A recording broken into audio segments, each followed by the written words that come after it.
Good morning. आजच्या LSM च्या lecture मध्ये आपण थर्ड चॅप्टर जो आहे 4th युनिटचा लॉजिस्टिकल आउटसोर्सिंग, तर त्याचा आपण आज थोडा स्टडी करणार आहोत. अतिशय इझी आहे हा सुद्धा चॅप्टर तुमचा, म्हणजे खूपच इझी सिलेबस आहे LSM चा. तसा विचार केला तर थोडासा व्हास्ट एवढं आहे, त्याला जरासा वेळ द्यावा लागेल तुम्हाला स्टडी करताना, ते तुमच्या लक्षात येईल.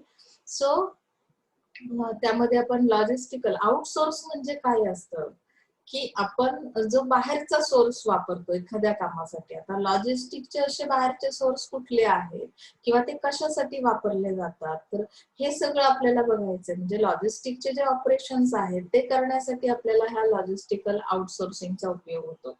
ओके, सो आपल्याला आता इथे फर्स्टली सिनॉप्सिस मध्ये पॉइंट्स दाखवते तुम्हाला, त्या पद्धतीने आपण पुढे जातोय.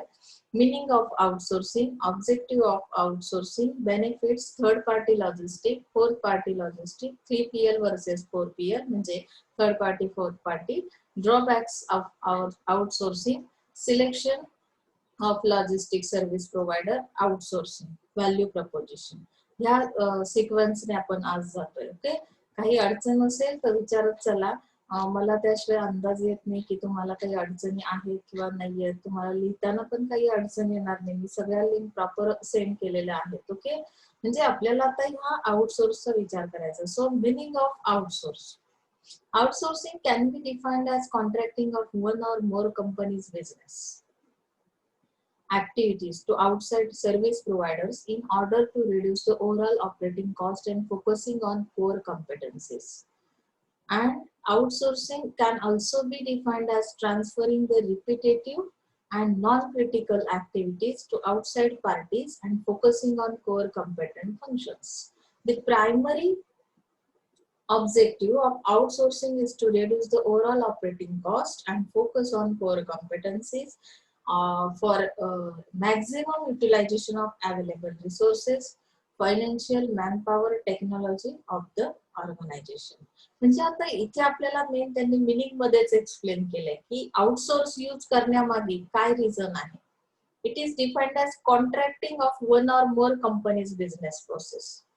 म्हणजे कंपनीचं एक किंवा दोन सुद्धा प्रोसेस असू शकतात किंवा ऍक्टिव्हिटी असू शकतात, ज्या की आपण आउटसाइड सर्व्हिस प्रोव्हायडर्स जे आहेत त्यांच्याकडून त्या ऍक्टिव्हिटी कम्प्लीट करून घेणार आहोत. त्यासाठी कॉन्ट्रॅक्टिंग सिस्टीम यूज केली जाईल. कॉन्ट्रॅक्टच्या थ्रू आपण काय करू की त्या ऍक्टिव्हिटी बाहेरच्या सर्व्हिस प्रोव्हायडर कडून करून घेतल्या जातील. त्यामध्ये काय मेन मिनिंग काय आहे, त्यांचा ऑब्जेक्ट काय आहे, तर आपल्याला ओव्हरऑल जी ऑपरेटिंग कॉस्ट येते ती रेड्यूस करायची. आणि आपल्याला आपल्या मेन कॉम्पिटन्सीज म्हणजे काय की एक्सपर्ट फंक्शन्स जे आहेत तुमचे, ऍक्च्युअली प्रोडक्शन असेल किंवा मॅन्युफॅक्चरिंग असेल, तुमचे जे काही कॉम्पिटिटिव्ह ऍक्टिव्हिटीज आहेत त्याच्यावर फोकस करायचा आहे. तर तुम्ही काय कराल की बाकीची कामं तुम्ही दुसऱ्या सोर्स कडून करून घ्याल. यामध्ये मी तुम्हाला एक एक्झाम्पल जनरल सांगते. बघा, आपण डेली लाईफ मध्ये काय करतो की आपलं मेन एम काय आहे की आपला स्टडी झाला पाहिजे. ओके, मग आपली बाकीची कामं काय असतात की सपोज मुलं आहात तुम्ही, जनरली बॉईजच्या बाबतीत जर सांगायला गेलं तर तुम्हाला कपडे धुणं वगैरे हा पार्ट नसतो, ते काम करण्यासाठी मम्मी असते.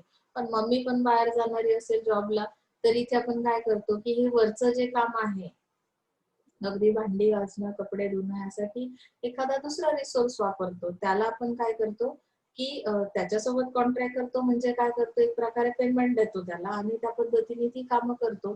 आपलं मेन एम काय असतं की आपल्याला आपल्या स्टडीवर फोकस करायचं, बरोबर ना. म्हणजे घरातली साफसफाई असेल, बाकीची जी काही कामं, अगदी जेवणाचं पण काम कधी कधी दिलं जातं जेव्हा आपल्याला फोकस करायचं असतं आपल्या स्टडीवर. तर मग इथे आपण काय करलंय की कंपनीज आहेत, कंपनीमध्ये सुद्धा भरपूर सारे ऑपरेशन्स किंवा भरपूर साऱ्या प्रोसेस असतात. आता सपोज मटेरियल हँडलिंग आहे किंवा वेअर हाऊसिंग आहे. वेअर हाऊसेस आपण वापरतो की नाही, पब्लिक वेअर हाऊस, मग तिथे दुसरा सर्व्हिस प्रोव्हायडर वापरतो. प्रत्येक वेळी तुम्हाला तुमचं वेअर हाऊस असलं पाहिजे असं नेसेसरी नाहीये, पण आपण ते वापरण्यामागचं मेन आउटसोर्स वापरण्यामागचं रिझन काय आहे की आपल्याला आपल्या मेन वर्कवर, मेन कॉम्पिटन्सीज ज्या आहेत तर त्या वर्कवर फोकस करता यावा, यासाठी आपण हे असे जे काही प्रोसेस आहेत, ऍक्टिव्हिटीज आहेत, त्या बाहेरच्या सोर्स कडून करून घेऊ शकतो. समजलं.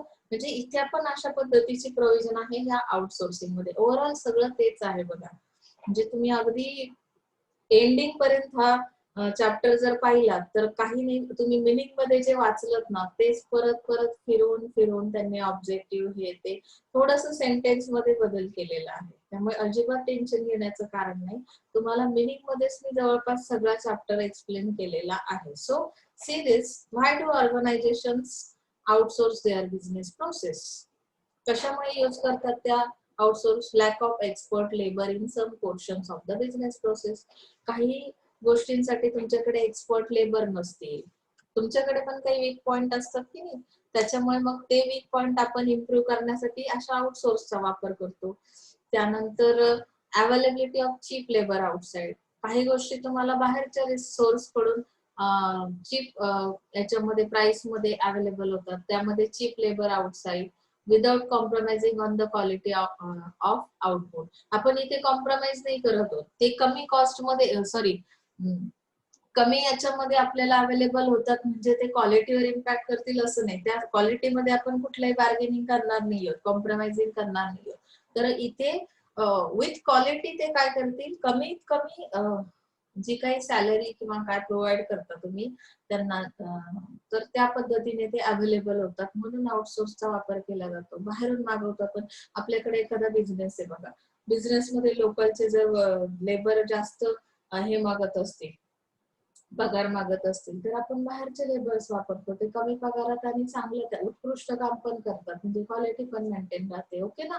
सो त्यासाठी ऑर्गनायझेशन अशा आउटसोर्सचा वापर करते. Ability and feasibility to concentrate on the other crucial business process. म्हणजे काय की आपल्याला कॉन्सन्ट्रेट कशावर करायचंय, की ज्या क्रुशियल प्रोसेसेस आहेत, जिथे जास्त लक्ष देण्याची गरज आहे, त्यासाठी आपल्याला आपली ॲबिलिटी काय करायची, वाढवायची आहे.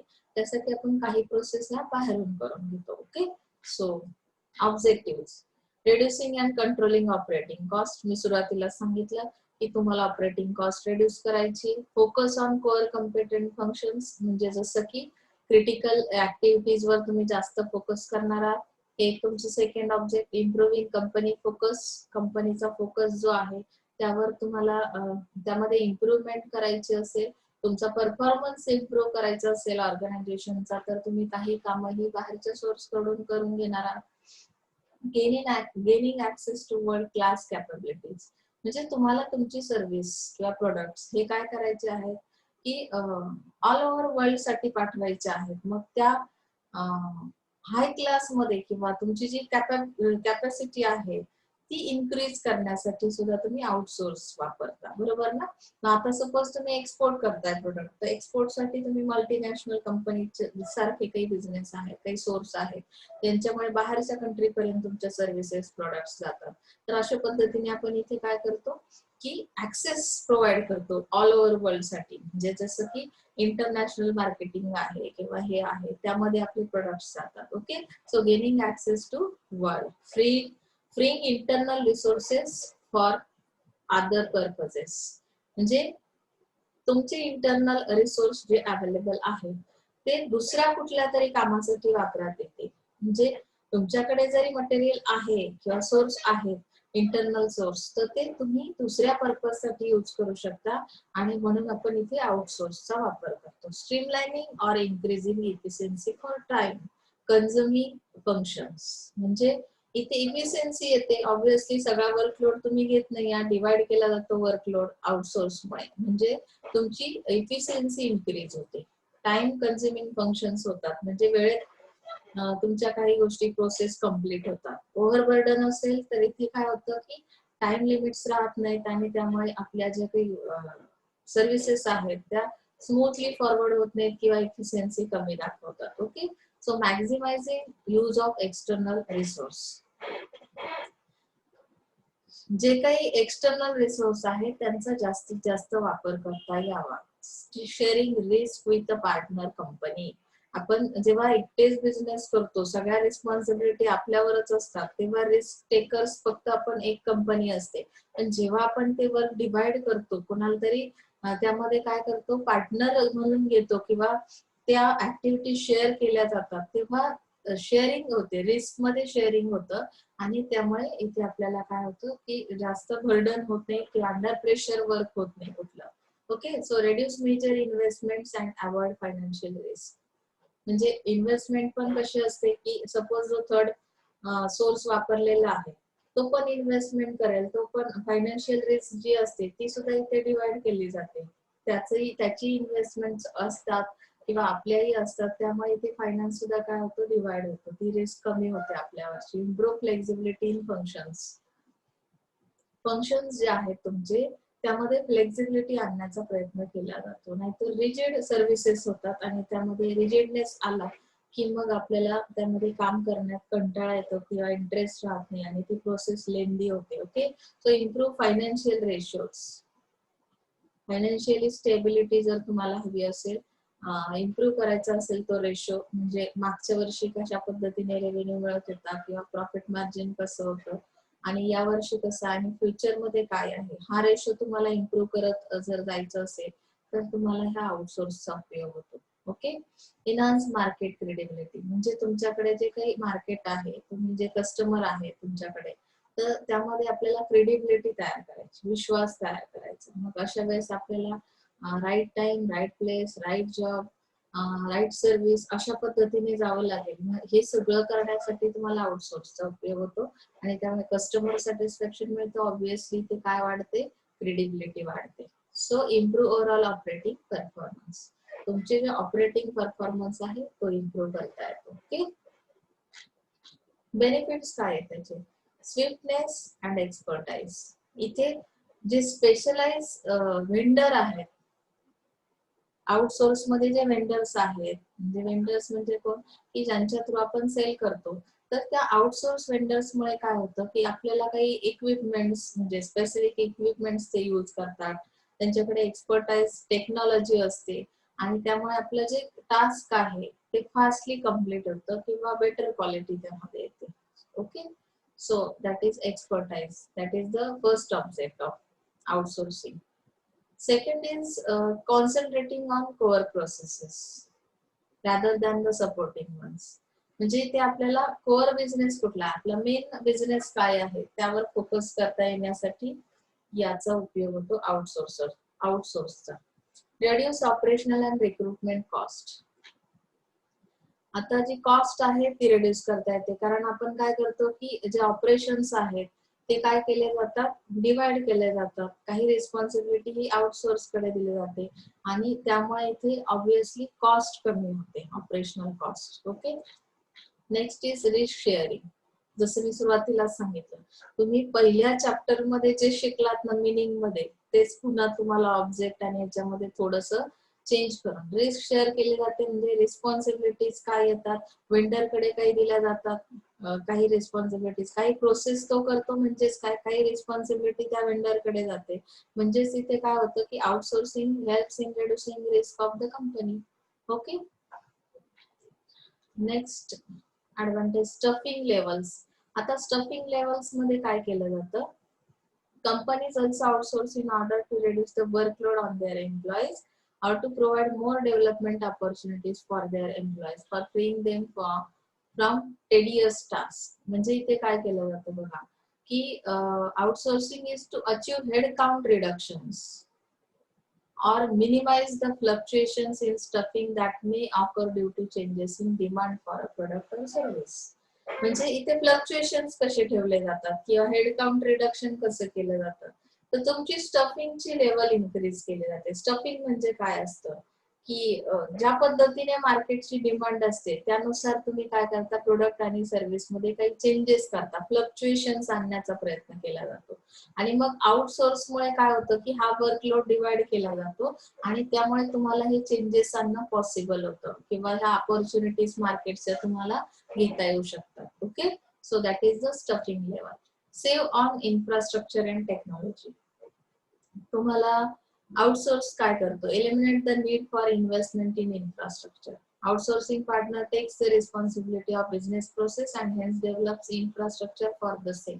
जसं ऑर्गनायझेशनचं इन्फ्रास्ट्रक्चर आहे तसं सेम तुमच्या जे काही आउटसोर्स मेंबर्स आहेत, पार्टनर्स आहेत, ते पण रिस्पॉन्सिबिलिटी घेतात, काही प्रोसेस करतात, म्हणजे ते डेव्हलप करतात त्यांचं स्वतःचं इन्फ्रास्ट्रक्चर. म्हणजे इथे आपल्याला टेक्नॉलॉजी आणि इन्फ्रास्ट्रक्चर सुद्धा काय करता येतं, सेव्ह करता येतं. समजलं. increasing in house efficiency. म्हणजे इथे the workload will be shared between the employees and outsourced partner.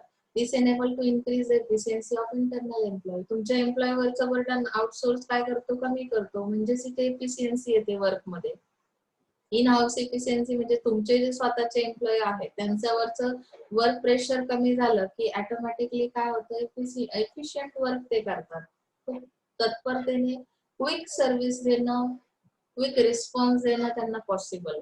Okay, run your business 24/7 म्हणजे 24 तास सर्व्हिस ज्याला आपण म्हणतो ना, की आता आउटसोर्स तुम्ही बाहेरच्या कंट्रीचा वापरला, तिकडे आपल्याकडे दिवस असतो तेव्हा तिकडे रात्र असते. मग काय होतं की त्यांचा जेव्हा दिवस असतो तेव्हा आपल्याकडे रात्र होते. म्हणजे आपण काय केलं की काही प्रोसेस त्यांना करण्यासाठी दिल्या. आपले एम्प्लॉई जेव्हा आपलं टास्क कम्प्लीट करून घरी जातील तेव्हा त्यांचं वर्क सुरू होईल. म्हणजे काय होईल की इथे ती प्रोसेस काय होईल की कंटिन्युअस राहील 24 आवर. आलं लक्षात? कस्टमर कुठलाही कस्टमर असेल तरी सुद्धा त्याला ती सर्व्हिस अवेलेबल होईल. लक्षात आलं? म्हणजे अशा पद्धतीने आउटसोर्सचा आपल्याला वापर करता येतो. Improve service and delight the customer. Obviously तुमची सर्व्हिस इम्प्रूव्ह होणार, कारण time delivery, high quality services to customers. म्हणजे तुमची डिलिव्हरी जी आहे ती इन टाइम केली जाईल, हाय क्वालिटी सर्व्हिसेस कस्टमरला मिळतील, इन्क्रीज कस्टमर सॅटिस्फॅक्शन अँड दस creating a stream of loyal customer. म्हणजे तुम्हाला लॉयल कस्टमर्स अवेलेबल होतील. कस्टमर डिलाइट म्हणजे काय, कस्टमर हॅपी होईल, कस्टमर सॅटिस्फाईड होईल. ओके ना, तेच आहे बघा, तुम्हाला लक्षातच येईल. हे फक्त थोडासा, फार नाही, स्लाइट चेंज, त्यांनी फक्त सेंटेन्स बदललेले आहे. म्हणजे अगदी मला स्वतःला शिकवताना असं वाटतं की मी परत परत तेच सांगते का, पण तुम्हाला आता हे सांगणं गरजेचं आहे, कारण हा तुमच्यासाठी न्यू पार्ट आहे. मी दरवर्षी हेच सांगते, पण तरी सुद्धा third party logistic service provider काय आहे? थर्ड पार्टी लॉजिस्टिक म्हणजे काय? It is a service provider is a firm that provides specialized services to its customer. म्हणजे स्पेशल सर्व्हिसेस प्रोव्हाइड करतो हा सर्व्हिस प्रोव्हायडर.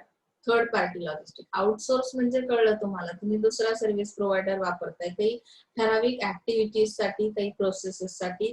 तिथे रिस्क काय होते, शेअर केली जाते, रिस्पॉन्सिबिलिटीज तुमच्या ज्या आहेत त्या डिवाइड केल्या जातात, आणि त्या पद्धतीने आपण काय करतो, बिझनेस क्वालिटी किंवा सर्व्हिस क्वालिटी इम्प्रूव्ह करतो, परफॉर्मन्स इम्प्रूव्ह होतो आणि कस्टमर सॅटिस्फाईड होतो. पण आता थर्ड पार्टी हा लॉजिस्टिक सर्व्हिस प्रोव्हायडर जो आहे, it is a firm that provide specialize services to the customer.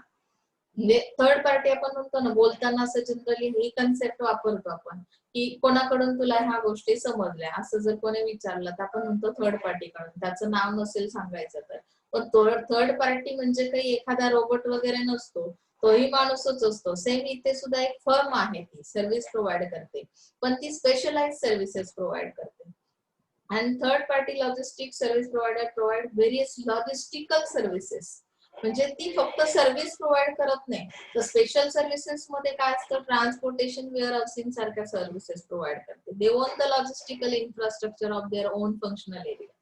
म्हणजे ते स्वतःच इन्फ्रास्ट्रक्चर डेव्हलप करतात. म्हणजे आता ट्रान्सपोर्टेशन साठी काय, तुम्हाला जसं मटेरियल हँडलिंग येतं त्यामध्ये, किंवा इक्विपमेंट्स येतात, वेअर हाऊसिंग येतं, त्यामध्ये स्टोरेज कॅपॅसिटी, स्पेस अवेलेबल करणं, टेम्परेचर मेंटेन, हे सगळ्या फॅसिलिटीज ते स्वतःचे इन्फ्रास्ट्रक्चर काय करतात, इम्प्रूव्ह करतात.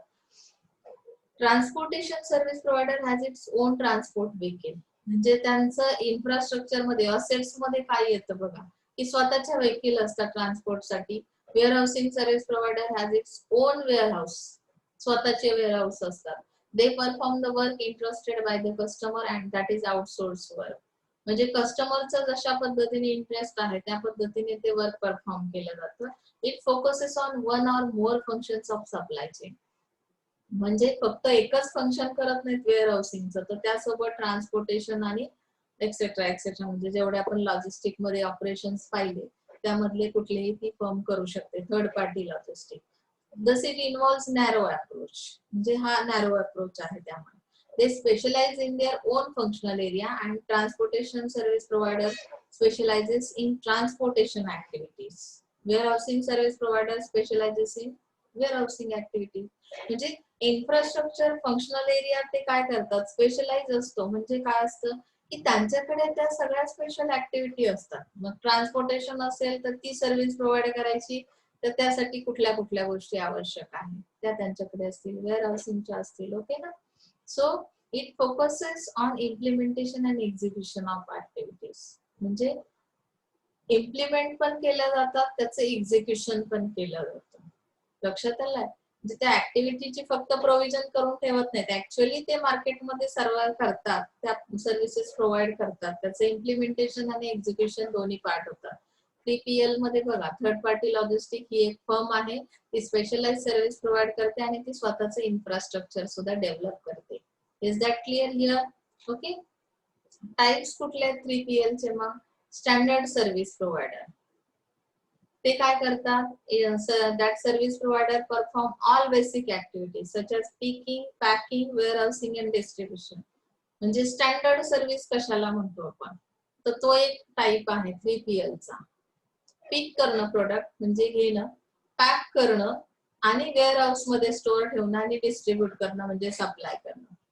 म्हणजे ह्या ऑल ऍक्टिव्हिटीज, बेसिक ऍक्टिव्हिटीज ज्या आहेत स्टँडर्ड सर्व्हिस प्रोव्हायडर करतात. This is the first type of 3PL. Okay.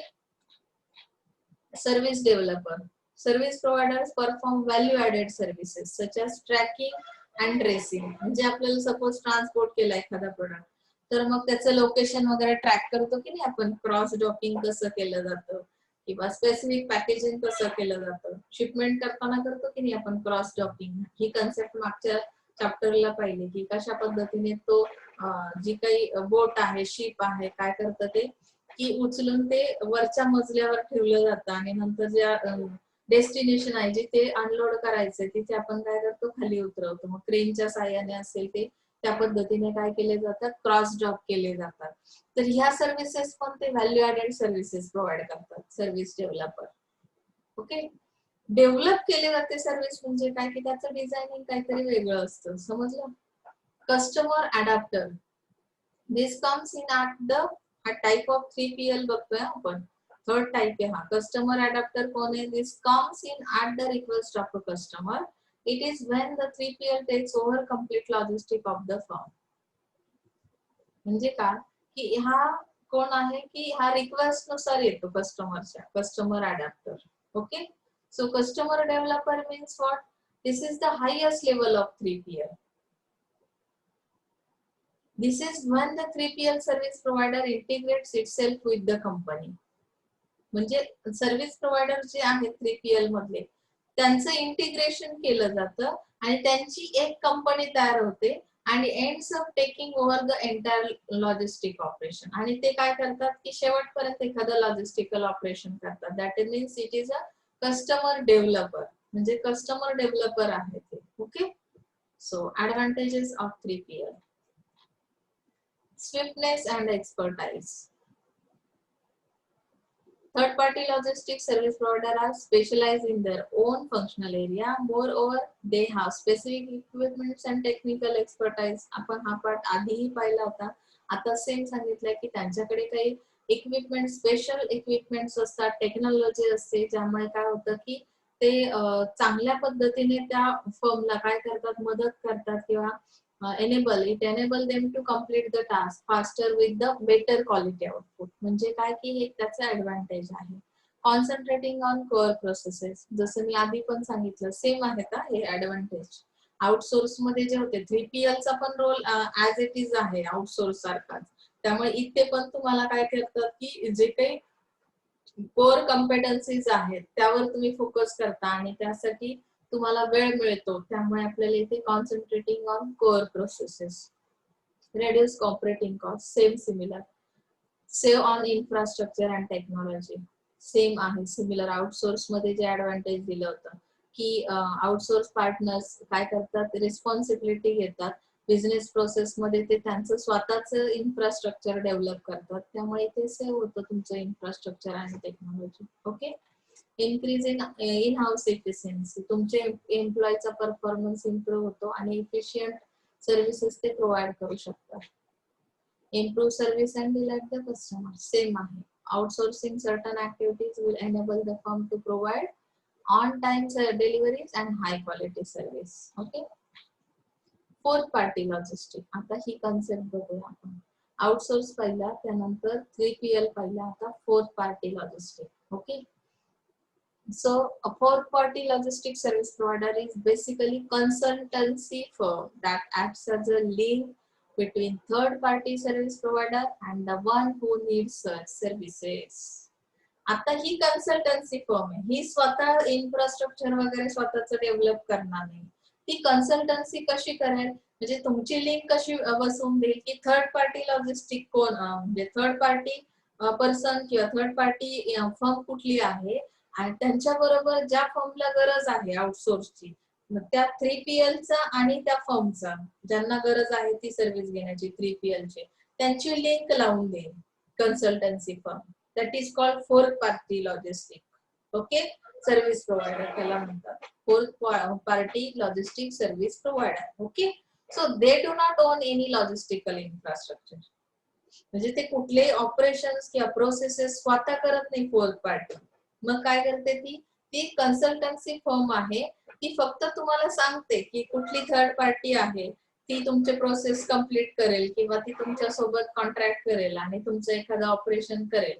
तर ती त्या सर्व्हिस प्रोव्हायडरला फक्त काय करते, कन्सल्ट करते. They are not the actual performer. म्हणजे काय की ते ऍक्च्युअली परफॉर्मन्स करत नाहीत fourth party logistic service provider. They arrange and assemble such performance. फक्त ते अरेंज करतात 3PL ला आणि सर्व्हिस प्रोव्हायडर पार्टी जी आहे, जी फर्म आहे जिला आउटसोर्स घ्यायचा आहे, त्या फर्मचं आणि 3PL वाल्यांचं काय करेल, फक्त त्यांना एकत्र आणण्याचं काम करेल आणि त्यांना सजेस्ट करेल. Okay. It focuses on all the functions involve in supply chain. Thus it involves a broader approach. म्हणजे सप्लाय चेन साठी जे काही फंक्शन्स आहेत ते ही फोर्थ पार्टी करेल. It involves broader approach. Their supremacy is not restricted to one functional area. They can arrange and assemble performance for all functional areas. म्हणजे कुठलाही फंक्शन असेल त्यासाठी जी अरेंजमेंट लागेल किंवा त्यासाठी जे काही तुम्हाला प्रोव्हिजन करायचे आहे ते फोर्थ पार्टी करेल. ती तिचं स्वतःचं इन्फ्रास्ट्रक्चर डेव्हलप करणार नाही, हे बाकी लक्षात ठेवा.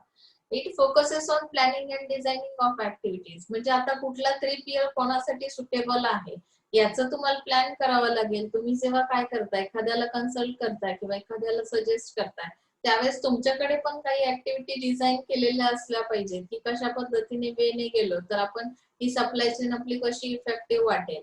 The fourth party logistic provider is basically supply chain integrator. म्हणजे कोण कोण कोणत्या याच्यामध्ये पुढे आहे. आता 3PL सर्च करायचा, एखादी 3PL third party logistic service provider जो आहे तो वेअर हाऊसिंगचं फंक्शन प्रॉपर करू शकतो. ती तुमच्याकडे बेसिक इन्फॉर्मेशन असली तरच तुम्ही एखाद्या फर्मला सजेस्ट करू शकता की हा आउटसोर्स तुम्ही यूज करा म्हणून, किंवा ह्यांच्याकडे टेक्नॉलॉजी अशा पद्धतीची आहे. म्हणजे तुम्ही ही इन्फॉर्मेशन काय करताय, डिलिव्हर करताय किंवा तुम्ही सप्लाय करताय ती इन्फॉर्मेशन आणि त्या पद्धतीने त्यांना सप्लाय केला जातो 3PL चा एखाद्या फर्मला. की जसं मार्केटमध्ये आपल्याला एखादा नवीन घर घ्यायचंय, फ्लॅट घ्यायचाय, तर आपण काय करतो की थर्ड पार्टीचा वापर करतो, ज्यांच्याकडे काय असते ती सगळी इन्फॉर्मेशन असते, ते आपल्या बजेटमध्ये आपल्याला सुटेबल, आपल्याला जसं एक्सपेक्टेड आहे की 2BHK हवा असेल, 3BHK, किती एरिया तुम्हाला अवेलेबल हवा, त्यानुसार ते तुम्हाला सजेशन्स देतात. बरोबर की नाही. त्यांची स्वतःची प्रॉपर्टी असते का, नाही. तर मग तसंच फोर्थ पार्टी लॉजिस्टिकचं आहे. Okay. Fourth party logistic system.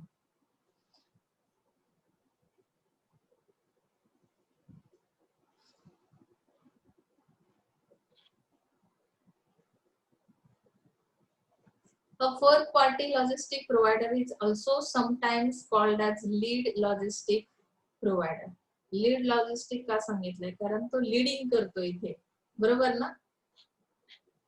See this 4PL client. 4PL client यानी कि जो भी फर्म है जिसको आउटसोर्स की जरूरत है, तो ये 4PL क्या करेगा, उनके लिए कौन सा थर्ड पार्टी सुटेबल है, कौन सी सर्विसेज प्रोवाइड करते, ये ट्रैकिंग की सर्विस प्रोवाइड कर सकते, तो ये शेयर कर सकते उनका जो भी इंफ्रास्ट्रक्चर है, तो वो क्या करेंगे, क्लाइंट के साथ क्या करेंगे, कॉन्ट्रैक्ट करेंगे और शेयर कर सकते हैं. लेकिन किसने सजेस्ट किया, कंसल्टेंसी फर्म कौन सी है, ये 4PL है. वो क्या, उनके पास ये मार्केट की इंफॉर्मेशन रहती है कि किसके पास, कौन से थर्ड पार्टी के पास कौन से फंक्शंस होते हैं या कौन से ऑपरेशंस वो बेटर कर सकती है। तो अगर इस क्लाइंट को इस चीज की जरूरत है, एयर फ्राइट सर्विस की या वेयर हाउसिंग की जरूरत है, तो ये 4PL इसको सजेस्ट करेगा कि आप इनके पास जाओ, तो आपको क्या होगा, ये ऑपरेशंस आप शेयर कर सकते हो, ये प्रोसेस ये लोग कर सकते हैं, इसके लिए आप लोग क्या करोगे, ये क्लाइंट और ये 3PL कॉन्ट्रैक्ट करेंगे और इस तरह से रिस्पॉन्सिबिलिटीज को क्या कर दिया जाएगा, डिवाइड कर दिया जाएगा, शेयर की जाएगी रिस्क। ये 3PL इसका खुद का इंफ्रास्ट्रक्चर बनाएगा। मतलब यहाँ पे 4PL का रोल क्या है, ये कंसल्टेंसी फर्म है। Is that clear? So let's see the advantage of 4PL। Concentrating on core processes, अभी ये भी तो आउटसोर्स ही है ना, तो जिसकी वजह से हम कोर प्रोसेस पे ध्यान दे सकते हैं। सपोर्ट किसका चाहिए ये ढूंढने के लिए भी हमें टाइम वेस्ट नहीं करना है। 4PL क्या करेगा, ये जो फर्म है इसका काम ही है कि आपको क्या करना है, सजेशंस देने, वो सब अरेंज करके देने वाली, यानी कि आपकी जो मीटिंग्स है या आपका जो भी कॉन्ट्रैक्ट बनता है, तो इसके लिए ये 4PL रिस्पॉन्सिबिलिटी लेती है ना। हर चीज असेंबल करना, अरेंज करना, ये काम 4PL का। तो हम लोग कोर प्रोसेस पे ध्यान दे सकते हैं। इसके लिए हमें मार्केट में हर एक के पास जाके पूछने की जरूरत नहीं, उतना टाइम वेस्ट करने की जरूरत नहीं क्लाइंट को कि आप क्या करते हो, कौन सी प्रोसेस करते हो। ये सब इंफॉर्मेशन तो इस फर्म के पास है 4PL के, तो हम कोर प्रोसेस पे ध्यान दे सकते हैं। Reduce operational cost, operational cost को रिड्यूस किया जाता है। सेम जैसे कि यहाँ पे जो इंडिविजुअल्स है उन्होंने बताया, outsourcing eliminates the need to hire individuals in house. यानी कि आप लोग अगर 4PL यूज करते हो, मतलब क्या कर रहे हो आप, यहाँ पे भी किसी थर्ड पार्टी लॉजिस्टिक के साथ कॉन्ट्रैक्ट में जाते हो, तो यहाँ पे भी इंडिविजुअल जो इन हाउस आपके एम्प्लॉयज है या जो भी ऑपरेशंस किए जाते हैं, उसके अंदर क्या किया जाता है कि आपको रिक्रूटमेंट की जरूरत नहीं पड़ती, or to minimize to a greater extent, and this is one of the prime advantage of outsourcing. Save on infrastructure and technology, यहाँ पे भी रिस्पॉन्सिबिलिटी और बिजनेस प्रोसेस दोनों क्या किए जाएंगे, आउटसोर्स के साथ शेयर किए जाएंगे, तो यहाँ पे इंफ्रास्ट्रक्चर और टेक्नोलॉजी को सेव कर सकते हैं। Improve service end delight of customer, combine the advantage of in and outsourcing. Okay, see this difference in point 3PL। 3PL क्या है, service providers provide various logistical services, and 4PL service provider is basically consultancy firm that acts as a link between third party service provider and the one who needs such services, that means the clients. They own the logistical infrastructure, they do not own any logistical infrastructure. See, मी हे सगळे points तुम्हाला सांगितले. They perform the work entrusted by the customers, that is outsourced work. They are not the actual performers. Okay, it focus on one or more functions of supply chain. म्हणजे एकापेक्षा अधिक functions हे करू शकतात 3PL. It focus on all the functions, हे all functions करतात, म्हणजे यांचा ब्रॉडर अप्रोच आहे. कन्सल्टन्सी फर्म फक्त एकाच ऑपरेशन साठी सजेशन देत नाही, ती सगळ्याच फंक्शन साठी काय घेते, रिस्पॉन्सिबिलिटी. म्हणजे त्यामुळे यामध्ये ब्रॉडर अप्रोच आहे. They specialise in their own functional area,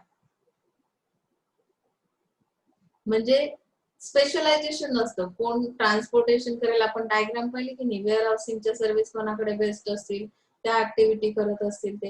ही कशी 4PL काय आहे की their supremacy is not restricted to one functional area. म्हणजे हे फक्त एकाच याच्यामध्ये टॅलेंट आहे तसं नाहीये. They can arrange and assemble performers for all functional areas. म्हणजे त्यांच्याकडे जी स्पेशालिटी ती कशी की ते सगळ्याच फंक्शनल एरियासाठी चालू शकतात. It focus on implementation and execution of activities, and it focus on planning and designing of activities. कसं कोणाची लिंक बसवून द्यायची याचं प्लॅन आणि डिझाईन हे 4PL करेल. आणि इथे ऍक्च्युअली जी ऍक्टिव्हिटी तुम्ही वेअर हाऊसिंग असेल, ट्रान्सपोर्टेशन असेल, त्याच्यामध्ये काय फोकस केला जातो, त्या ऍक्टिव्हिटीचं इम्प्लिमेंटेशन करायचं आणि एक्झिक्युशन करायचं 3PL मध्ये. ओके, समजलं इथपर्यंत? ड्रॉबॅक्स काय आहेत बघूया आपण. आउटसोर्सिंगचे ड्रॉबॅक्स काय आहेत.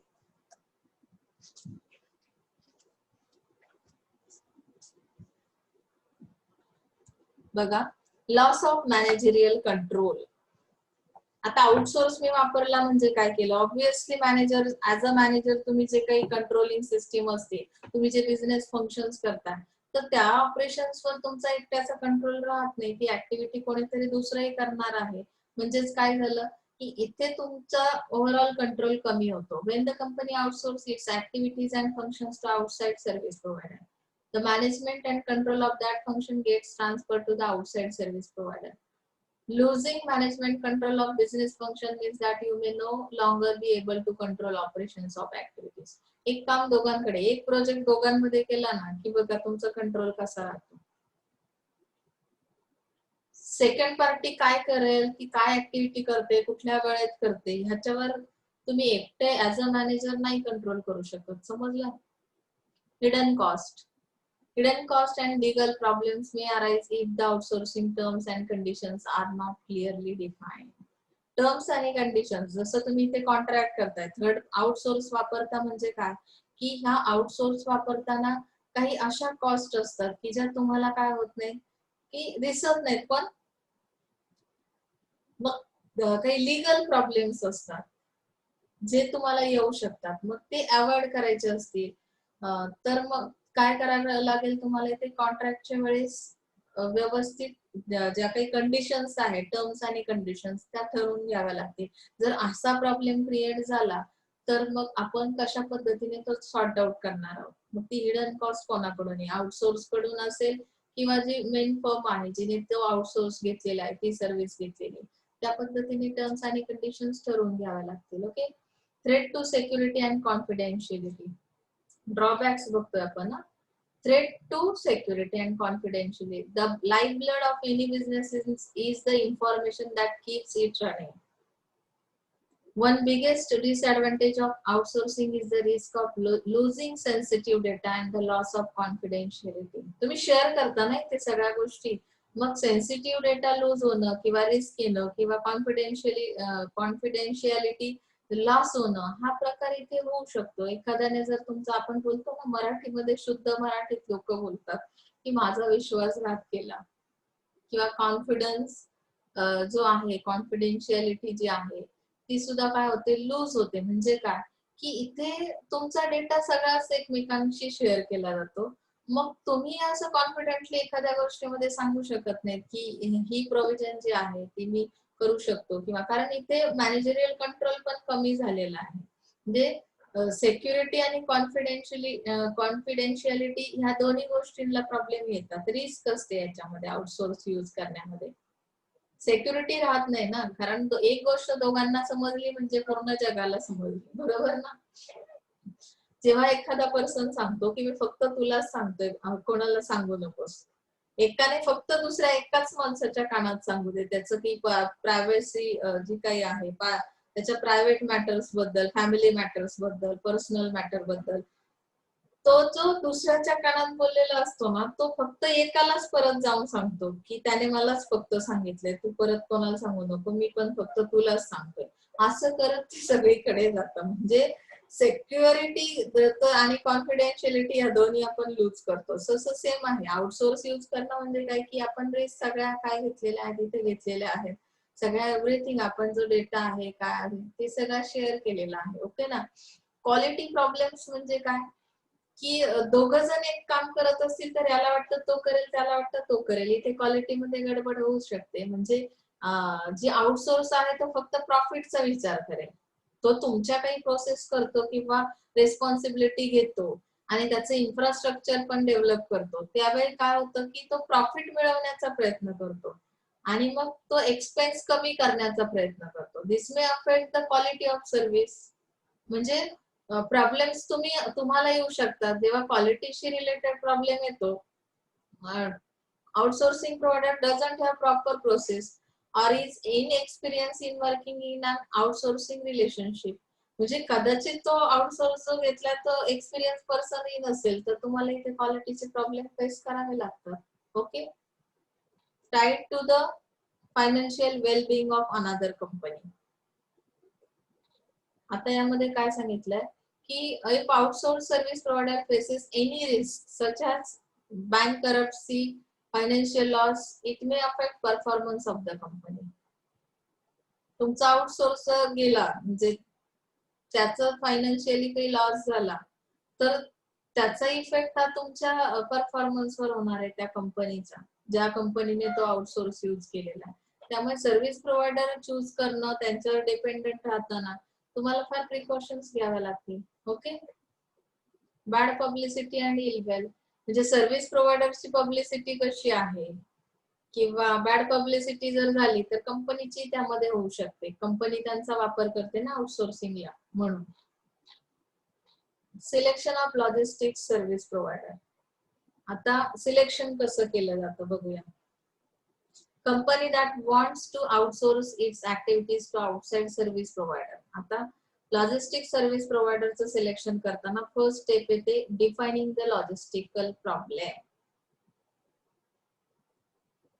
मुळात लॉजिस्टिकल प्रॉब्लेम्स काय, कुठल्या सिस्टीमला तुमचा problem, identify the areas of problem, नक्की कुठल्या एरियामध्ये प्रॉब्लेम, कुठल्या लोकेशनला, एस्टॅब्लिशिंग ऑब्जेक्टिव्ह ऑफ आउटसोर्सिंग. मुळात आउटसोर्स यूज करताना काही ऑब्जेक्ट ठरवून घ्या की त्यांच्याकडे कुठल्या कुठल्या रिस्पॉन्सिबिलिटी, कुठल्या प्रोसेस देणार आहात. Searching for potential service providers, accepting proposals. आता 4PL काय करतं, तुम्हाला कन्सल्टन्सी फर्म म्हणून हेल्प करतं की नाही, त्या सर्च केलं जातं की पोटेन्शियल सर्व्हिस प्रोव्हायडर्स कुठले असतील. आपल्याला जर बिझनेस करायचा आहे तर मग ह्या लॉजिस्टिकल प्रॉब्लेम्स तुम्हाला कळतात, एरिया कळतो त्या प्रॉब्लेमचा. मग कुठल्या एरिया मधले पण असले पाहिजेत हे जे काही सर्व्हिस प्रोव्हायडर्स आहेत आपण सिलेक्शन करतोय त्यांचं, तर तो एरिया पण आपल्याला कळतो. त्यामध्ये आपण काही आउटसोर्सिंग साठी ऑब्जेक्टिव्ह ठरवून घ्यायचे, त्यानंतर सर्चिंग करायचं त्या सर्व्हिस प्रोव्हायडरचं. त्या सर्चिंग मध्ये तुमच्याकडे भरपूर सारे प्रपोजल्स येतील, accepting proposals and then after you have to evaluate that proposals and select one service provider. समजलं? म्हणजे इतकी सोपी प्रोसेस आहे. First one is defining the logistical problem. आता यामध्ये काय केलं जातं, problem may relate to increase expenditure on various logistical activities, longer order processing time, delay in delivery of goods to customer, increase customer complaints. Problem काय आहे की suppose logistical problems कुठल्या टाइपचे येतात, त्यामध्ये काय की तुमचं एक्सपेंडिचर जे आहे ते जास्त होत आहे, म्हणजे जास्त खर्च होतोय त्या ऍक्टिव्हिटीजवर. तुमची प्रोसेसिंग टाइम जो आहे त्या ऑर्डरचा तो खूप जास्तीचा आहे, ती प्रोसेस खूप जास्त काळ चालते किंवा त्यामुळे डिले होतो तुमच्या डिलिव्हरीसाठी. किंवा कस्टमर इन्क्रीज कस्टमर कंप्लेंट्स, म्हणजे कस्टमरच्या कंप्लेंट्स वाढत आहेत. हे तुमचे लॉजिस्टिकल प्रॉब्लेम्स तुम्हाला डिफाइन झाले. Identify the areas of problem. Now, once the problem is identified, the next step is to identify the areas of the problem. For example, logistic is a combination of various functions such as transportation, warehousing, material handling, inventory management. आता यामध्ये identify काय करायचंय, whether the problem is relating to transportation, warehousing, material handling and so on. म्हणजे नक्की कुठल्या ठिकाणी problem आहे तो आयडेंटिफाय करायचा. नंतर एस्टॅब्लिश ऑब्जेक्टिव्ह. मग ऑब्जेक्टिव्ह कुठल्या टाइपचे असतील किंवा ते कशासाठी आपण ठरवून घेणार आहोत, तर त्यासाठी रिझन दिले. Reducing and controlling operating cost. मुळात आउटसोर्स वापरण्यामागचं माझं मेन ऑब्जेक्ट आहे की मला ऑपरेटिंग कॉस्ट कमी करायची. Focus on core competent functions, जसं की मला मेन ऍक्टिव्हिटीज वर भर द्यायचा आहे. Improving customer service. Okay. So fourth stage is searching for potential service provider.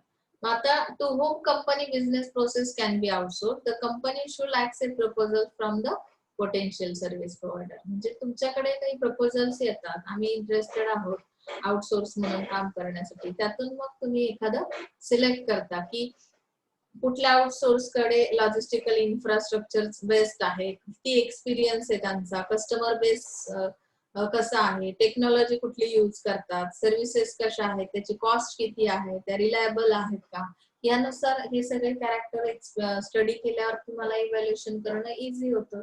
Okay. Outsourcing value preposition.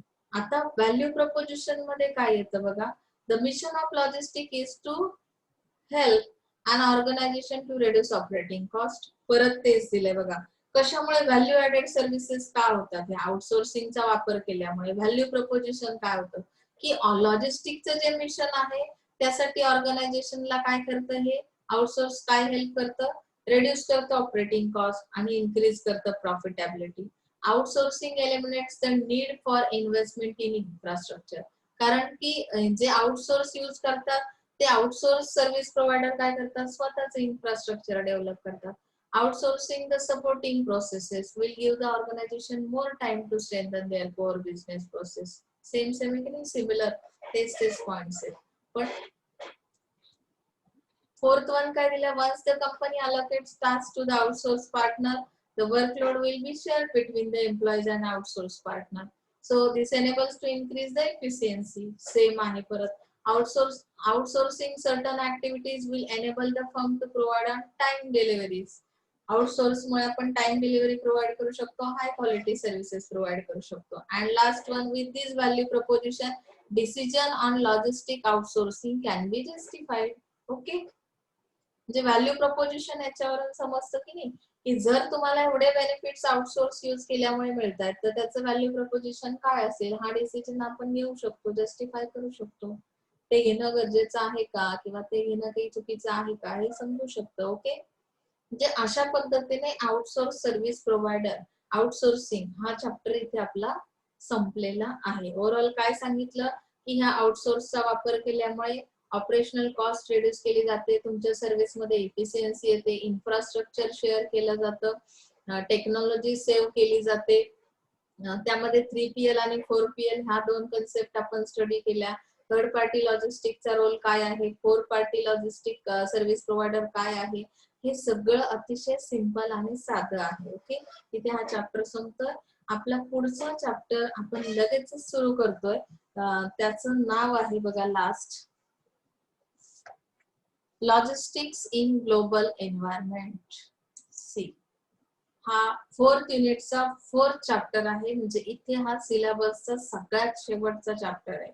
आपण त्याच्यावर आलेलो आहोत, त्यामुळे आपण अतिशय स्मूथली जाणार आहोत ह्या चॅप्टरला. मॅनेजिंग ग्लोबल एन्व्हायरमेंट कसं आहे लॉजिस्टिक्स साठी, किंवा logistics in the global environment म्हणजे managing the global supply chain. Points बघा किती बघायचे, 4च पॉइंट्स आहेत त्याच्यामध्ये. Managing global supply chain, impact of globalisation on logistic, global logistic trends, global issues and challenges. Okay,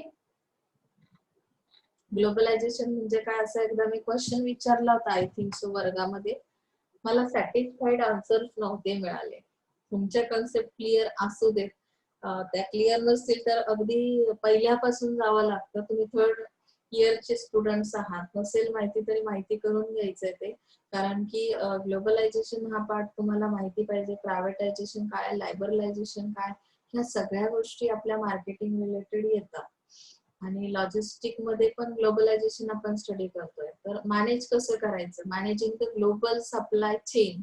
global supply chain management means what.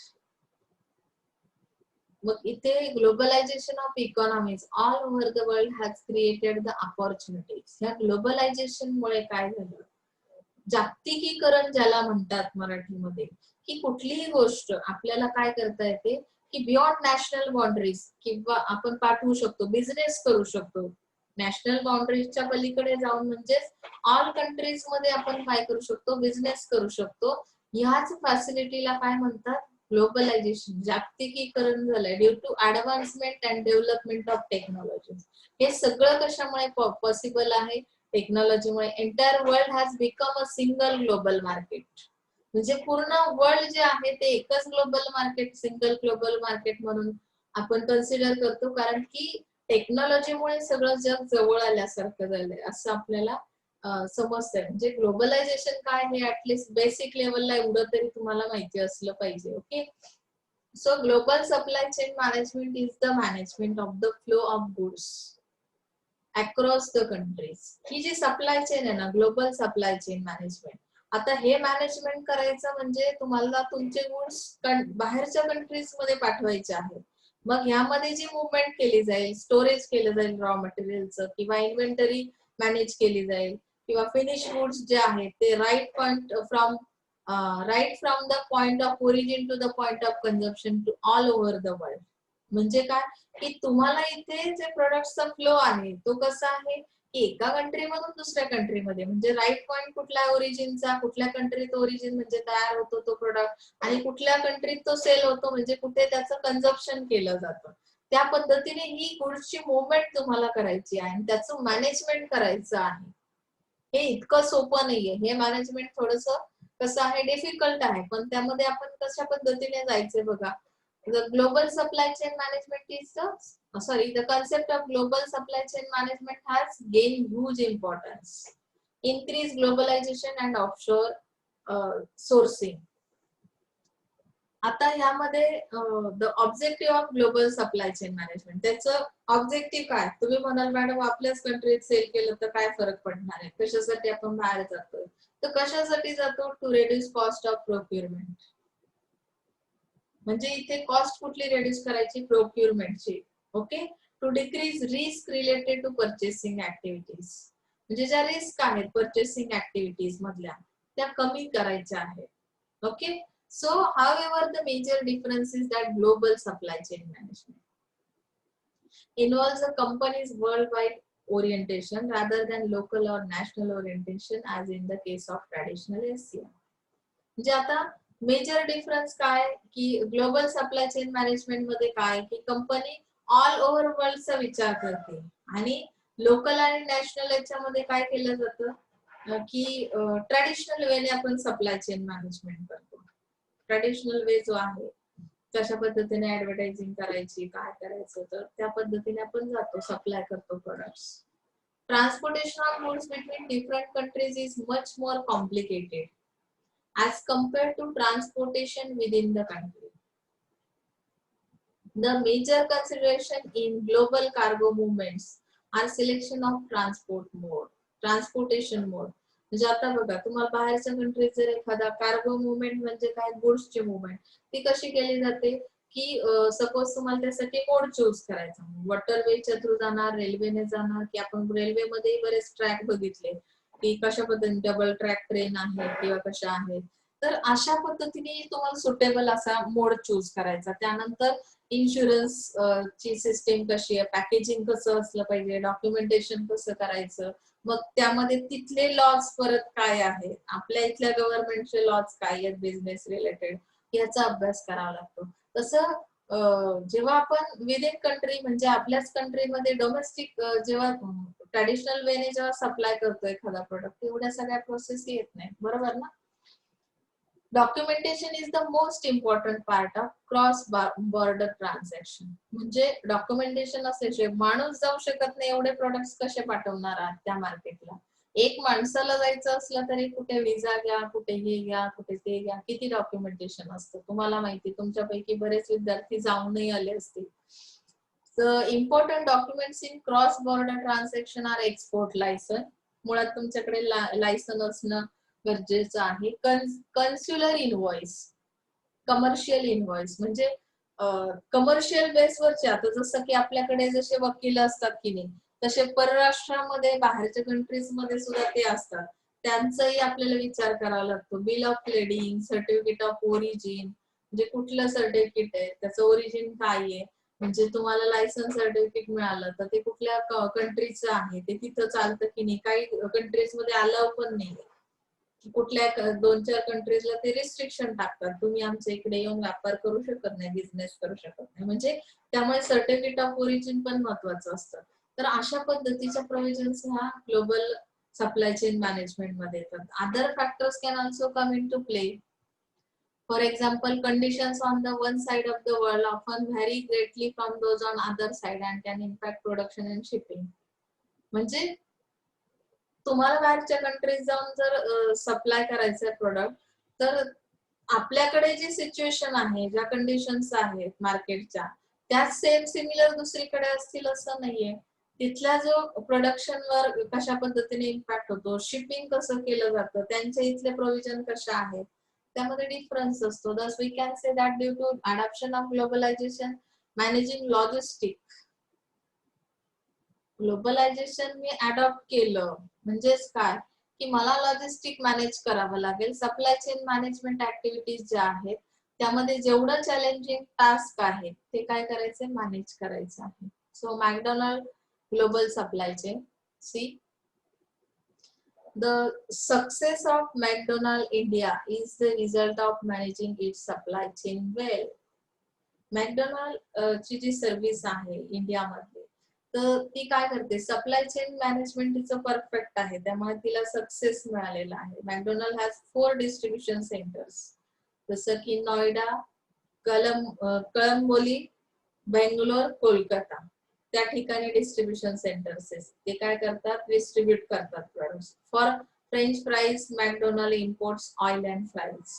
ते import काय करतात, तर ऑइल आणि फ्राईज. त्यानंतर मॅकडोनाल्ड हॅज फॉलोइंग सप्लायर्स. आता मॅकडोनाल्डचे suppliers कुठले आहेत, Amrit food for milkshake mix, Cremica industries, Dynamix dairies for cheese, ट्रिलाका ऍग्रिकल्चर फॉर आइसबर्ग लेट्यूस. आता हे लेट्यूस म्हणजे एक प्रकारचा ट्री आहे किंवा कोशिंबिरीमध्ये जे वापरतात ना त्यासारखं. म्हणजे आता हे जे कोणी सप्लायर्स आहेत ना मॅकडोनाल्डचे, हे काय करतात की त्या पद्धतीचं तुम्हाला मटेरियल प्रोव्हाइड करतात, त्यामुळे तुमची जी टेस्ट आहे ती सेम सिमिलर ऑल डिस्ट्रीब्युशन सेंटर्सला सेम सिमिलर असते. Okay. So McDonald has mentioned good relation with farmers in Ooty, Pune, Dehradun and other places. त्यांनी काय केलंय की मुळात त्यांचे रिलेशन्स बनवलेले आहेत फार्मर्स सोबत. And initially it was possible to grow lettuce only in winter, but with McDonald taking efforts, lettuce is grown all around the year. ज्याचा तुमच्या जेवणामध्ये वापर करावा लागतो असं लेट्यूस हे जे काही ट्री आहे, तर ते फक्त काय विंटर सीझन मध्ये येतं. पण मॅकडोनाल्डने एफर्ट्स घेऊन काय केलं, ऑल ओव्हर इयर ते काय करतात, त्याचं प्रोडक्शन करतात, ज्यामुळे तुम्हाला पॉसिबल आहे तुमची जी क्वालिटी ती मेंटेन ठेवणं वगैरे. म्हणून त्यांच्या सर्व्हिसेस बेस्ट आहेत, ते पॉप्युलर आहेत मॅकडोनाल्ड मध्ये. ओके. ते कोल्ड स्टोरेज वेअर हाऊसेस सुद्धा त्यांचे आहेत, कारण की त्यांचे जे काही प्रोडक्ट्स आहेत ते त्याचे व्हेजिटेबल्स त्यामध्ये असतात किंवा त्यामुळे काय होतं की त्यांची क्वालिटी मेंटेन ठेवण्यासाठी हे कोल्ड स्टोरेज ची सर्व्हिस घेतली जाते. जशी आपण मागच्या चॅप्टर मध्ये स्टडी केलं की नाही, टेम्परेचर मेंटेन केलं जातं व्हेजिटेबल्सला याला, त्यामुळे काय होतं क्वालिटीवर त्याचा बॅड इम्पॅक्ट होत नाही. Okay. So they also have refrigerated trucks for transportation. त्यांचे प्रोडक्ट्स रेफ्रिजरेटेड ट्रक्स असतात, म्हणजे टेम्परेचर मेंटेन करून ते पाठवतात, ट्रान्सपोर्ट करतात. ओके. आता impact of globalisation on logistic and supply chain management. काय इम्पॅक्ट होतो ह्या ग्लोबलायझेशनचा लॉजिस्टिक वर किंवा SCM वर? तर globalisation of economies all over the world has created the opportunities for doing business beyond the national boundaries. Due to advancement and development technology, entire world has become a single global market. हे same similar दिला. तर impact मध्ये बघूया same काय impact होतो. Globalisation has created both opportunities, risk for the companies. Opportunities सोबत risk पण असतात. काही गोष्टीच्या अपॉर्च्युनिटी जेव्हा येते तेव्हा काही रिस्की पॉइंट्स पण असतात. तुम्हाला एखाद्या जॉबची ऑफर मिळाली, जॉबचं तुम्हाला salary per month 1 lakh rupees, पण तुम्हाला फॉरेनला जावं लागेल, रिस्क आहे ना, कारण कधी फॅमिली सोडून गेला नाही. मग अशा वेळेस तुम्हाला कुठली तरी एक रिस्क घेतल्याशिवाय ती अपॉर्च्युनिटी घेता येत नाही. मग तसंच ग्लोबलायझेशन आहे. ग्लोबलायझेशनमुळे भरपूर साऱ्या अपॉर्च्युनिटीज मिळतात, पण काही रिस्क पण कंपनीसाठी घ्याव्या लागतात. This is because globalisation has brought more customers and new markets, but it has also brought large extent of competitors. म्हणजे तुम्हाला जास्त कस्टमर अवेलेबल होतो तुमच्या कंट्री मधला प्लस बाहेरच्या कंट्री मधला, पण त्यासोबत रिस्की फॅक्टर कुठला आहे का, जास्त प्रमाणात कॉम्पिटिशन तिथे असते. म्हणजे कॉम्पिटिटर्स पण तेवढेच वाढतात. जेवढे जास्त कस्टमर अवेलेबल होतात तेवढे जास्त कॉम्पिटिटर पण असतात. That is the impact of globalization on logistics. Globalization has resulted in emergence of new markets for goods and service, new resources and suppliers, and new pools of labor. This creates an opportunity for the company to establish its business at global level. म्हणजे ग्लोबलायझेशनला काय होतं की ग्लोबलायझेशनमुळे तुमच्या प्रोडक्टला नवीन नवीन markets मिळतात, नवीन नवीन suppliers मिळतात, labours मिळतात. पण ही opportunity जी आहे त्याच्यामुळे आणखी एक बेनिफिट काय मिळतं की तुमचा बिझनेस एस्टॅब्लिश करता येतो. कंपनीला नवीन बिझनेस एस्टॅब्लिश करणं किंवा जास्त प्रमाणात एक्सपांड करणं बिझनेस पॉसिबल होतं. More collaborative environment all over the world has made it possible for the companies to reduce cost. Focus on this core competencies. हा पार्ट आपण मागच्या आउटसोर्स मध्ये पाहिला की कोलॅबोरेटिव्ह एन्व्हायरमेंट तयार होतो. म्हणजे इथे कोलॅबोरेशन कोणाचं असतं की बाहेरच्या कंट्रीज तिथले जे की बिझनेस मधले पार्ट्स आहेत किंवा सर्व्हिस प्रोव्हायडर आहेत, तुम्ही आहात, त्यामुळे एक प्रकारे आपण एकमेकांना काय करतो, मदत करतो कोलॅबोरेशन असल्यामुळे. त्यामुळे इथे कॉस्ट रिड्यूस केली जाते. Okay, so you have to participate more profitably in the global trade. Trade between nations had been around for a long time, but it has increased in recent years. So nations and companies alike are focusing on these core competencies. पुन्हा पुन्हा तेच दिले बघा. Combination of these competencies make globalization possible at a competitive price.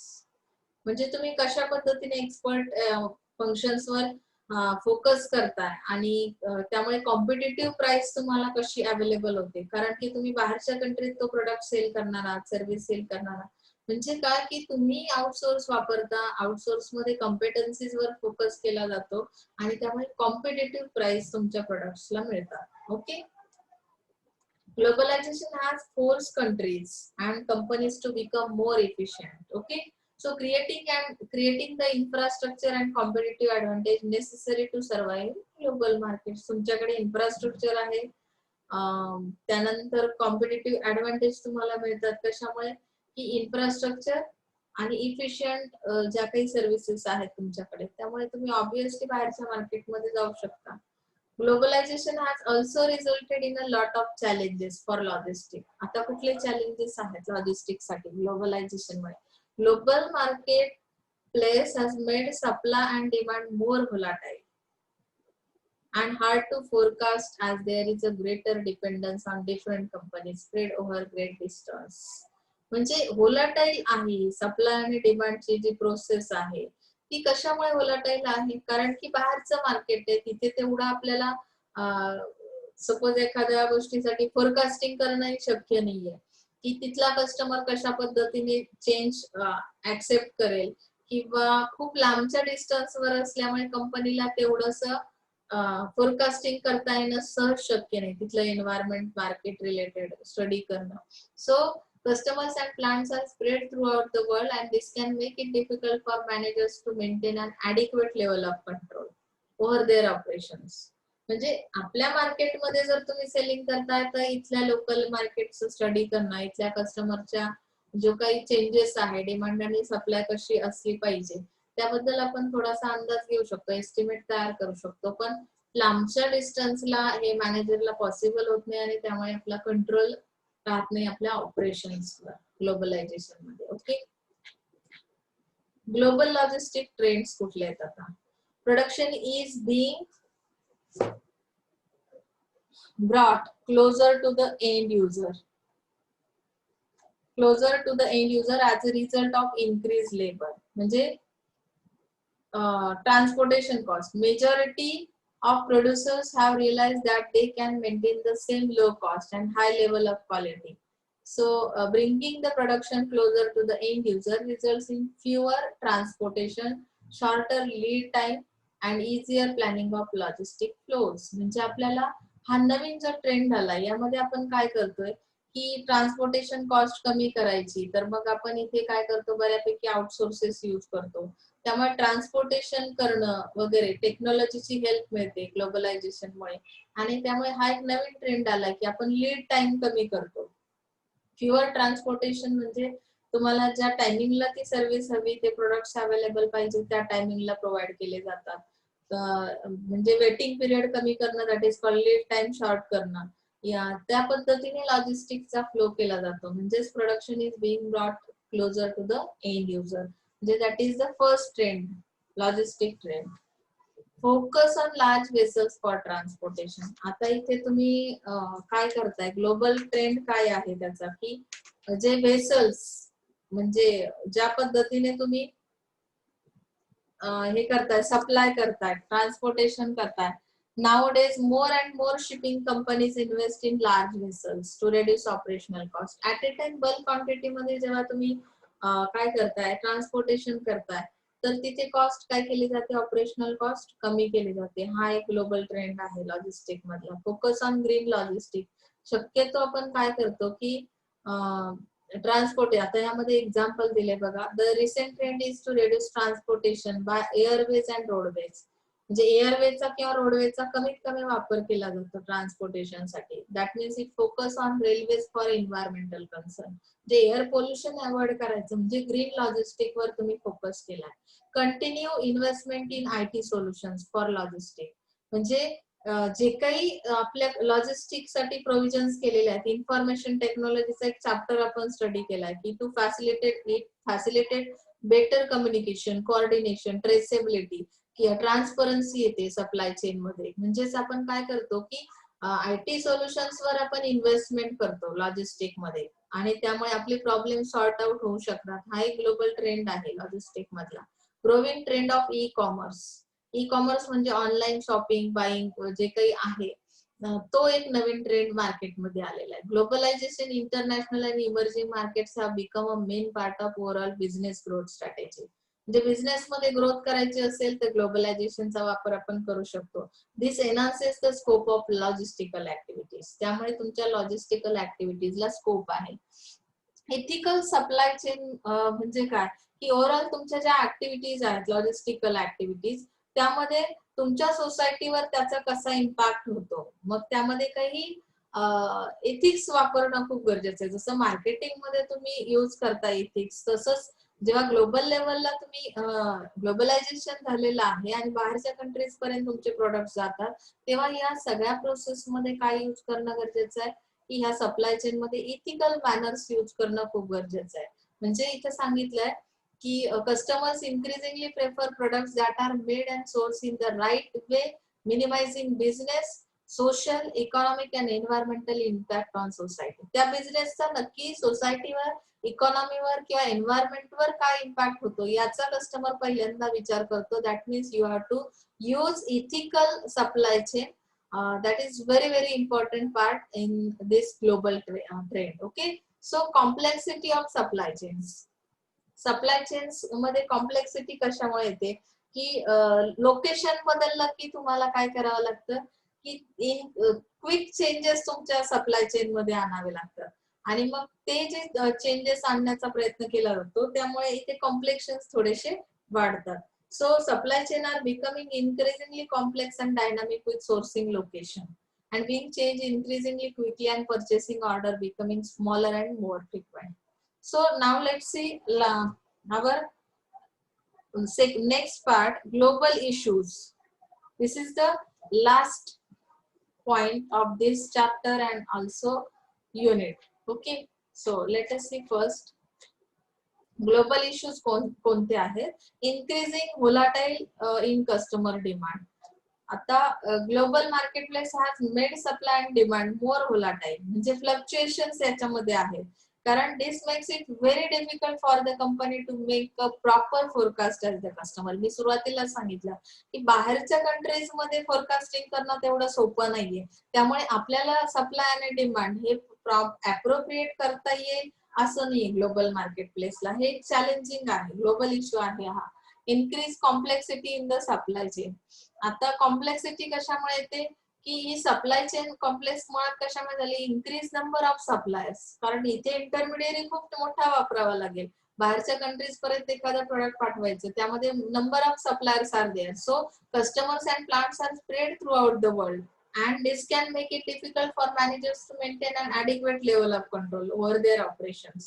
त्या मॅनेजरचा एवढ्या सगळ्या प्रोसेसवर control राहीलच असं नाही. So there is a complexity in the supply chain. Okay, political and legal difference तो तर असणार आहे. आपल्या इथलं पॉलिटिक्स काय आहे, आपल्या कंट्रीचं इथे लिगल रूल्स काय आहेत किंवा कुठले लॉज आहेत, तर बाहेरच्या कंट्रीचे आणखी वेगळे असतील. मग ते करन्सी रिलेटेड असतील, अदरवाईज लिगल एन्व्हायरमेंट. जसं त्यांनी एक्झाम्पल दिलंय, political and legal environment is not exactly the same in all the states of India. Okay, so next issue is cultural difference. Cultural difference मुळे पण काय होतं की कस्टमरला अंडरस्टँड करणं खूप अवघड होतं ग्लोबल लेवलला. So many domestic markets are also not free cultural diversity. Okay, currency unit difference असणारच आहे. कन्वर्ट करण्यासाठी करन्सी कन्व्हर्टेबिलिटी हा एक प्रॉब्लेम येतो. So besides the problem of exchange rate fluctuation there may also be difference in the monetary system and regulations of the country. हा एक issue आहे. Language difference हा एक इश्यू आहे, कारण ज्यामुळे तुम्ही बाहेरच्या कंट्रीज मध्ये तुमचे जे वर्ड्स आहेत, टर्म्स आहेत, ते एक्सप्लेन करायचे असतील तर त्यासाठी ग्लोबल लेवलला तुम्हाला लँग्वेज डिफरन्समुळे काय होतो, प्रॉब्लेम्स फेस करावे लागतात. High cost of transportation, transportation cost इथे ऑब्व्हियसली इन्क्रीज होईल, कारण तुम्ही बियॉन्ड नॅशनल बाउंड्रीज जाऊन बिझनेस करताय, ग्लोबल लेवलचा विचार करताय, तर तुम्हाला ही कॉस्ट फेस करावी लागते. Distance also tends to increase certain other cost too. Distance मुळे आणखी अदर कॉस्ट कुठल्या ऍड होतात, तर तुम्हाला डॉक्युमेंटेशन हे ते सगळं सुरुवातीला प्रोव्हिजन करावे लागते, सर्टिफिकेट्स घ्यावे लागतात आणि ह्या सगळ्या प्रोव्हिजन मध्ये तुमची कॉस्ट इन्क्रीज होते. तर मला वाटतं तुम्हाला 100% समजलं असेल. आज आपला हा लॉजिस्टिक अँड सप्लाय चेन मॅनेजमेंटचा सिलेबस इथे संपलेला आहे. आजचं शेवटचं लेक्चर होतं आणि मी आय होप की तुम्ही माझ्यासोबतच तेवढ्या स्पीडने जाऊन सगळे क्वेश्चन आन्सर्स कम्प्लीट कराल, नोट्स कम्प्लीट कराल. तुम्ही क्वेश्चन आन्सर्स गेला तरी सुद्धा बेटर आहे. तुम्ही नोट्स डायरेक्टली लिहिण्याऐवजी जर माझं मत आहे तुम्ही क्वेश्चन आन्सर टाइप मध्ये जर नोट्स प्रिपेअर केल्या तर तुम्हाला एक्झाम साठी त्याचा वापर करता येईल. तुमची एक गाईडच तयार होईल नोटबुक, म्हणजे तुम्हाला त्या रेफरन्सने काय होईल की एक्झामच्या वेळी कमीत कमी वेळेत प्रिपरेशन करता येईल.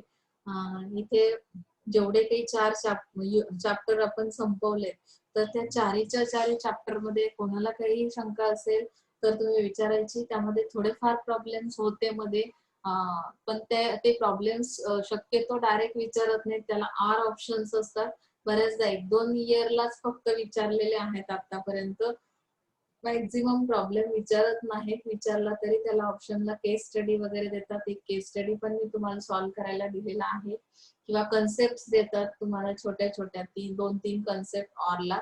त्यामुळे ज्यांना अगदी प्रॉब्लेम वाटत असेल की एक्झाम्पल सोडवताना त्यांनी थिअरी प्रॉपर केली तरी सुद्धा काही अडचण नाही, प्रॉब्लेम्स पण एवढे हार्ड नाहीयेत, तरी सुद्धा नसेल समजत तर तुम्ही विचारा, तुमच्या एकमेकांसोबत डिस्कस करा. टीवायचा स्टडी हा डिस्कस करूनच होतो, किंवा तुम्हाला जेव्हा काही असं वाटेल की रिव्हिजनची गरज असते याला, तुम्ही माझे जे काही लेक्चर्स आहेत ते रिपीट अगेन ऐका. मी शक्यतो तुम्हाला एक एक चॅप्टर सेपरेट देण्याचा प्रयत्न केला, जेणेकरून तुम्हाला ज्या चॅप्टरला रिव्हिजनची गरज आहे तेवढाच एक लेक्चर माझा ऐकला तरी सुद्धा तुमची रिव्हिजन होईल. पॉसिबल आहे, बेनिफिट आहे तुम्हाला ऑनलाईनचं की माझा तोच लेक्चर तुम्ही पुन्हा पुन्हा ऐकू शकताय. Okay, so all the best. अभ्यास करा, स्वतःची काळजी घ्या. Thank you so much. आपण इथे आज थांबतोय.